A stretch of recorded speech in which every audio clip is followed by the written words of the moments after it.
লক্ষ্মীপুরের কমলনগরে হাতকড়া সহ আওয়ামী লীগ নেতা আশরাফ উদ্দিন রাজুকে পুলিশের কাছ থেকে ছিনিয়ে নিয়েছে তার সমর্থকরা। শনিবার দুপুরে উপজেলার চরকাদিরা ইউনিয়নের চরঠিকা গ্রামে এই ঘটনা ঘটে। আশরাফ উদ্দিন রাজন কমলনগর উপজেলা আওয়ামী লীগের সহসভাপতি ও চরকাদিরা ইউনিয়ন পরিষদের সাবেক চেয়ারম্যান।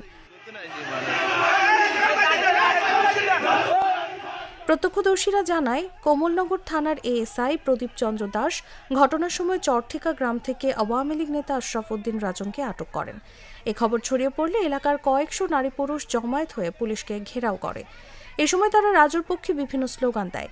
এক পর্যায়ে রাজুকে পুলিশের হাত থেকে হাতকড়া সহ ছিনিয়ে নেয় তারা। খবর পেয়ে কমলনগর থানার ওসি তৌহিদুল ইসলাম ঘটনাস্থলে যান।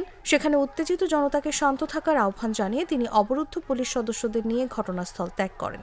কমলনগর থানার ভারপ্রাপ্ত কর্মকর্তা তৌহিদুল ইসলাম বলেন, মাদক ব্যবসায়ীদের গ্রেফতার করতে পুলিশ অভিযানে যায়।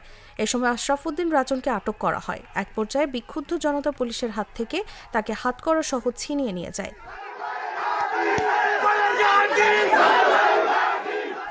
এ বিষয়ে পুলিশের কোনো গাফিলতি ছিল কিনা জানতে চাইলে সহকারী পুলিশ সুপার মোহাম্মদ রাকিবুল হাসান বলেন, বিষয়টি নিয়ে এখনো কোনো তদন্ত কমিটি গঠন করা হয়নি।